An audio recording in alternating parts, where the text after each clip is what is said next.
Welcome to the KOMO Sports End Zone Podcast with KOMO Sports Director Niko Tamurian and Najee Moye.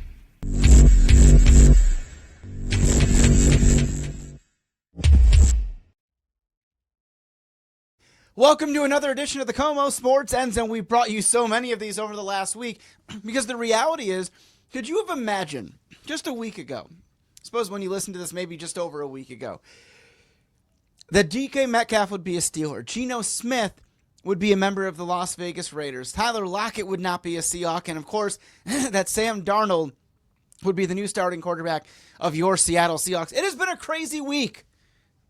Wow. What a gamble from John Schneider and the Seahawks. Now, that's not necessarily praise just yet.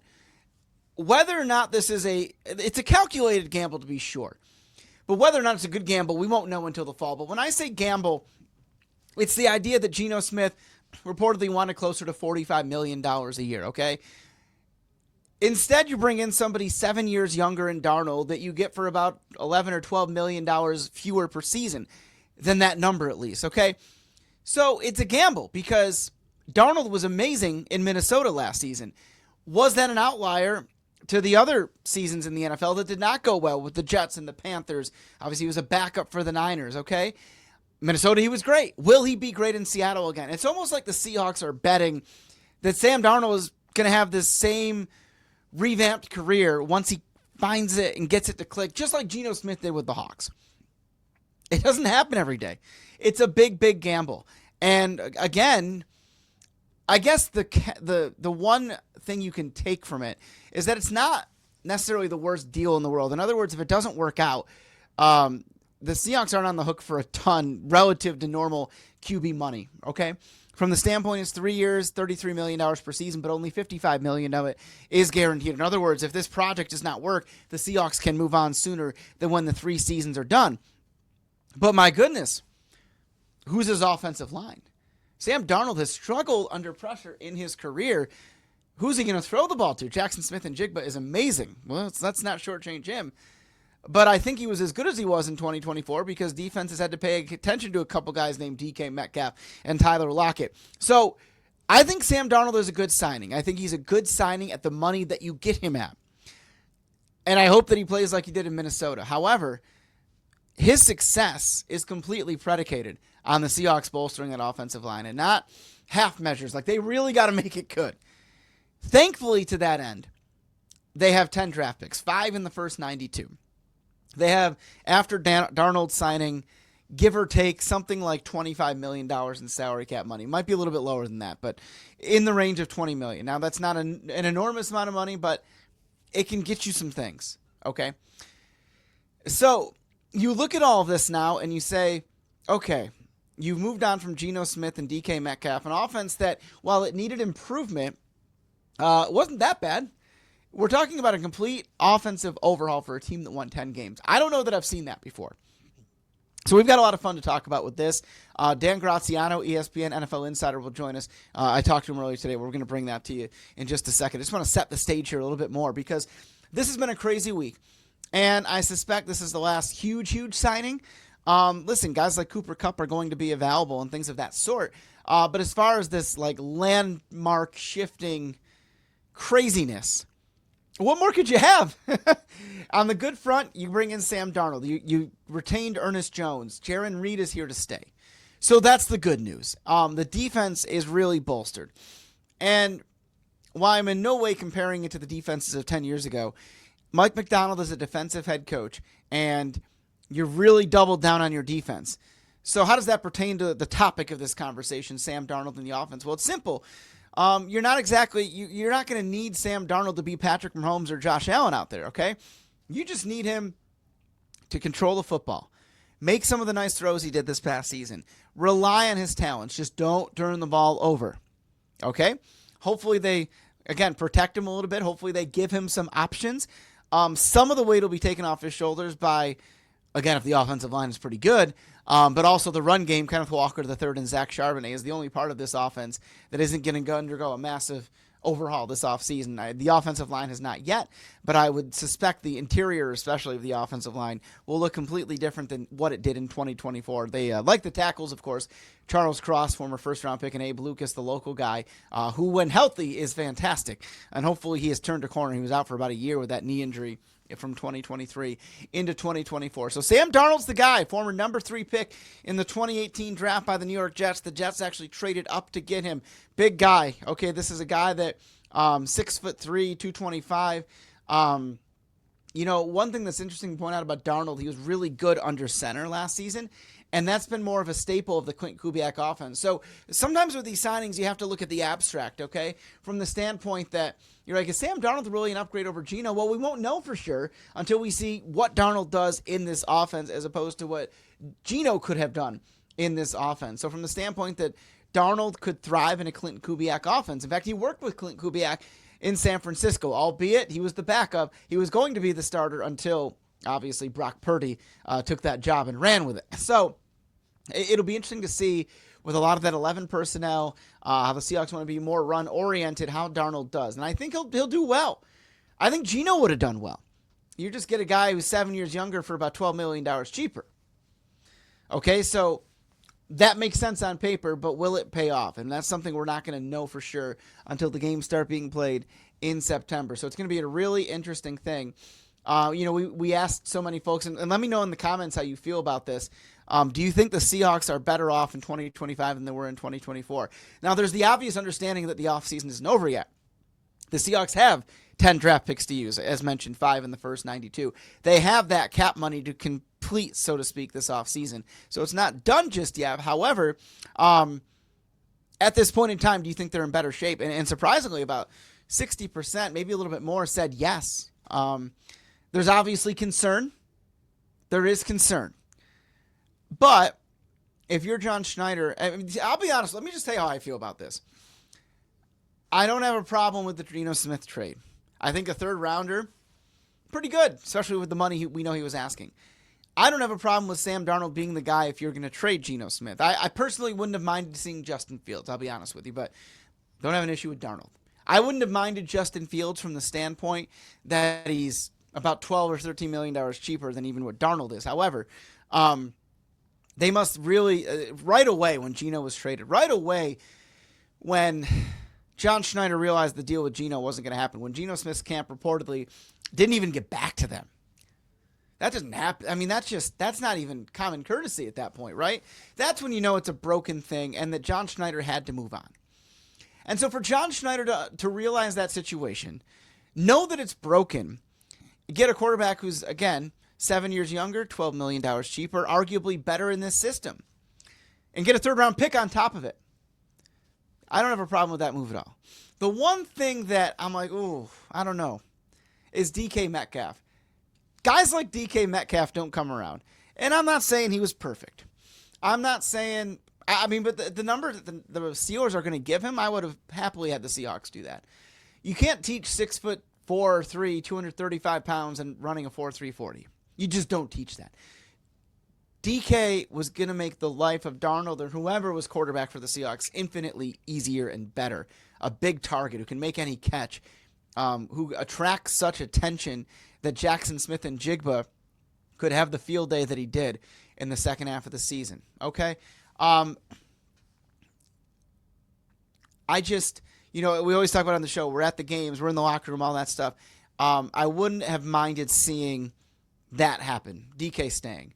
DK still being here would have made me feel a lot better about this move with Darnold. But Cooper Kupp's out there, totally different kind of receiver.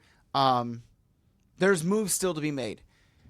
Number 18 for the Seahawks is now in play for some of these top receivers in the draft. There's a couple free agents out there. Stephon Diggs, I've heard him mentioned. I didn't like how his situation in Buffalo. He was in Josh Allen's face a lot. I don't know. Keenan Allen, older but proven. Amari Cooper, same deal. Can we bring Tyler Lockett back? Deontay Johnson had some good years for Pittsburgh. So there's some guys out there that can be good receivers for this team. It's just a matter. They're not DK Metcalf, though. And so that's the only thing I'm like, I don't know. We'll see how that goes. But the quarterback stuff, I have no problem with it. I hate to see Tyler Lockett go, but I understand the business and the money of it. I just, that sort of thing. So, Sam Darnold, your new quarterback. I was able to talk with Daniel. I think that when you look at this, it's an interesting situation. People are really split at it, and I think that when you really end up looking at the situation from a standpoint of how it's going to go, nobody knows. But it's interesting that it's a unique move like this that I think a lot of fans can get on board with. So, Dan Graziano, he and I talked about this. Let's bring you that conversation. Start with today with Sam Darnold. There's a lot to unpack there. I mean, some fans are saying, is it really an upgrade? But obviously, there's money, there's financials, there's the draft pick. Let's just take your broad reaction to everything the Seahawks get out of signing Sam Darnold after trading Geno Smith. He's 7 years younger, which is, I think, a big draw. Top 5 in the league in touchdown passes and yards this past year, in a system very similar to what Clint Kubiak's probably going to install there in Seattle. So I can see the appeal, especially considering, the situation with Geno Smith seemed to be about a contract dispute and maybe Geno not wanting to be there anymore. So, Sam Darnold is, I think with Geno Smith being 34 years old, the Seahawks always felt, even as he was playing well over the last couple of years, at some point we're going to need to address this position more long-term. Remember when they had a high pick in the draft 2 years ago, they had all those guys in, the quarterbacks. I think it was like the C.J. Stroud, Bryce Young, Anthony Richardson year. So Darnold is not that, but he's still 27. I mean, he's younger than like Joe Burrow, right? So you're bringing in somebody who, if last year was the start of something, then they're on a career trajectory commensurate with where he was drafted once upon a time, 3rd overall, and you're doing it for a pretty good deal. I mean, it looks like $33 million a year for a starting quarterback these days is a pretty good price. Absolutely, and that's just it. I mean, some folks will say maybe Darnold's a bit of a risk because it was a great season, but it was just one of them on the heels of some things. But that's the other part of it, right? So how do you assess the perhaps perceived risk with Darnold as opposed to all the positives that come with signing him? Yeah, there's no question there's risk. I mean, he had a great year. The first 6 years of his career were not, and that's a bigger sample size. So, but look, it's a risk because we saw how it ended, and obviously, I think you have to have him in a system and operate it much like Kevin O'Connell and the Vikings did last year. So coaching matters, and obviously play calling and how to manage him through a game. I'm sure he's learned a lot his last 2 years. He was with the 49ers the year before last, and then in Minnesota. So 2 really good quarterback coaching environments. And while there's risk that he revert to what he was early in his career, there's risk with anyone. And I think you're sort of taking a relatively low-cost chance on the possibility that the last 2 years have advanced him and that he's a better player than he was earlier in his career, which would not be unheard of. Heck, the Seattle Seahawks of the last 3 years are an example of that being possible. Absolutely. We know Clint Kubiak obviously worked with him in the Bay Area before Brock Purdy took the reins on things, but still, how much do you think that familiarity came into play, especially once the Seahawks decided, okay, we're going to move Geno to kind of lock in on Darnold in that way? Yeah, I think a lot. I mean, look, the familiarity, the age, the likely contract demands as it turned out. I think, the Seahawks went into this offseason expecting that they would extend Geno Smith. And were, I think, probably a little startled to find out that he wasn't really up for that. So the pivot to Darnold, it helps that it's Kubiak, who he knows. They have some other coaches on staff that he's familiar with. So they have an environment that he'll fit neatly into and should set him up for success. But, yeah, I do think the familiarity there is definitely part of what makes, you ask about risk. Like, you try to mitigate risk. You can't eliminate it. You try to mitigate it as much as possible, and I think that familiarity helps do that. Is there? I almost sound like I'm coming off negative. The risk, the concern, but Darnold doesn't have DK to throw to or Tyler Lockett. Sure. Certainly doesn't have Justin Jefferson or anything like that. Right. And of course, the offensive line in Seattle is rough at best. What do you think the concern level there should be, or the Seahawks use some of this newfound draft capital and cap space to address that? Yeah. 5 picks in the first 92 now in the draft. And obviously, the contract with Darnold will probably, I mean, they had a $31 million salary on the books for Geno Smith this year. So they should have a little more freedom to operate. Yeah, I expect them to be fairly aggressive in free agency, especially as it pertains to offensive line moves. I think they'll bring in a guy or two there. They like their tackles. I think they got to improve on the interior, right? So wide receiver, Jackson Smith and Jigba, they love and is coming off a monster year and certainly is somebody that would help any quarterback. But sure, they'll have to add at that position. I think they know that. 5 picks in the first 92 could mean offensive line and wide receiver and somebody on defense. I mean, there's a lot you can do with that. But I think they feel like they have a strong running back room. I think they feel like they have a stud wide receiver who's blossoming in Jackson Smith and Jigba. They like their tackles, and they'll put the rest of it together. It's not even the first day of free agency. That's not for 2 more days. So there are still plenty of people out there for them to add. I think if the Seahawks were thinking, oh, we just need to change quarterbacks and we'll be fine, then I would have some concern. But I don't think that's how they feel. Well, given that free agency isn't even officially here, I'd almost feel bad asking you this question. And certainly asking if the Seahawks are a better team is something to ask you after the draft or even in August. But at this moment, with the assets we just talked about and the changes have made, in your opinion, do you think they're in a better position in 2025 than they were in 24? No, I mean, two of their leading receivers are gone and must be replaced. And then the quarterback change, as you mentioned, I mean, Geno Smith played well for them the last 3 years. So, no, but obviously they're not done. And I think, the Seahawks have a big picture point of view on player acquisition, that it can be done year round, that the draft is a very important time for it. I think, again, 5 picks in the first 92 doesn't mean they'll make 5 picks in the first 92. It gives them the ability to maneuver and maybe move up or down, to kind of operate the draft the way John Schneider likes to and retain that flexibility. So, yeah, I think, no, if they had to play this weekend, I think you'd be right to be concerned about their chances. But they don't. They don't have to play for 6 more months. So I think it's been a heck of a couple of days up there. I acknowledge that and I appreciate it, but I do think it's the time of year where it's easy to lose sight of the big picture. And I think if you take a breath here and think to yourself, all right, well, there's still more work to do, and the team knows that, then I think, maybe get a little benefit of the doubt. I might just clip what you just said and just send it to every viewer emailing us today. Hey, I'll ask you this too, and then one last couple, and I'll let you go. And again, I appreciate your time. Have you ever seen a 10-win team, overall things, as quickly as we have on one side of the ball, like we have these last 2 or 3 days for the Seahawks? How many did they win the year they moved on from Russell? I forget. 9, yeah. Not 10? No, I mean, look, They're an interesting team because go back to when they decided to move on from Russell. It was a similar circumstance. They were confronting a contract extension that they weren't going to be comfortable with, and they felt like better to move on sooner rather than later. This wasn't necessarily that. This was more like they felt like it was a player that didn't want to be there long term. But same kind of thing, try and get out ahead of it. And then I don't know if I want to say that they're trying to go cheap or bargain at the quarterback position, because it's not that. But I do think they're a team that feels like there's probably an upper limit to what you can pay your quarterback and still field a competitive roster. So I think they're trying to see if they can get high level production for a little bit less than the $55-60 million a year that represents the top of the quarterback market right now. So, I don't know. I mean, no, the answer to your question is no, but offseason is not a one size fits all approach. And I think this is a team that,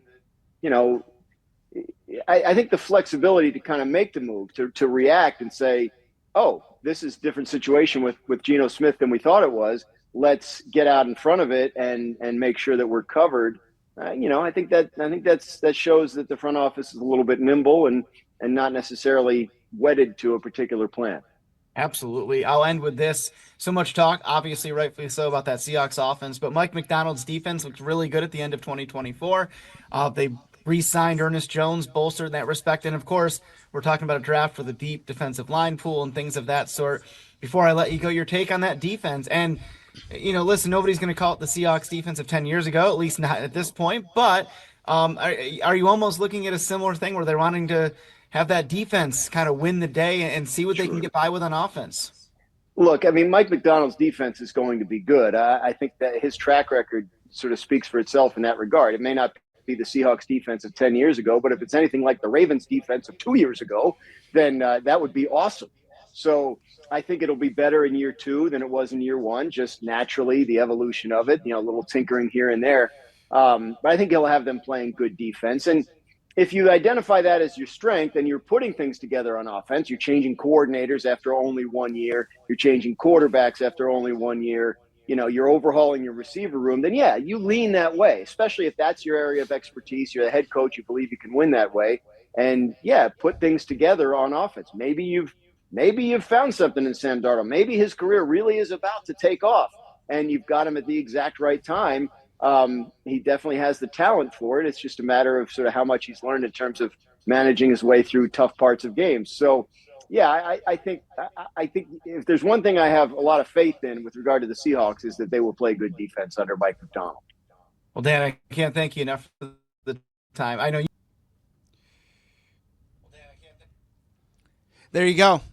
Dan Graziano, really appreciate his time. It's a busy time with the entire NFL and ESPN having to cover all that. So we appreciate him giving us a few minutes here in Seattle. No question about it. This is a watershed moment, a landmark shift, a new era. And you could already call it a new era if you think about it, with Mike Macdonald taking over for Pete Carroll. If you really want to look even beyond that, when Russ and Bobby left, right? Or even before that, the Legion of Boom. It's kind of trickled down. Even if the last week's been a fever pitch, it's a whole new ballgame now. Mike Macdonald, Clint Kubiak, bringing their guys in now. Sam Darnold's your quarterback. DK's gone. Tyler's gone. Geno's gone. Let's see if it's a good era. Let's see how the Seahawks use these 10 draft picks. Let's see who else they get in free agency before we rush to any judgment. But I'll leave you with the one certainty I have, that I like a lot of these moves. I already mentioned I'm sad about DK. Everything else, I'm like, yeah, that makes a ton of sense. Even if I like the second-round pick they got for DK. It's a gamble. You're betting on Sam Darnold. But I'm telling you right now, and Mina Kimes said this on ESPN, if you're going to bet on Sam Darnold, you better put him in the best position possible and get him that help we talked about earlier with the O-line and wide receiver. Otherwise, it's a fool's errand. And that's not a fault of Darnold. He just needs some weapons. He needs some protection. But I think the Seahawks do that. Let's see what's ahead in 2025. Thanks for checking out the special edition of the KOMO Sports End Zone. I'm Niko Tamurian.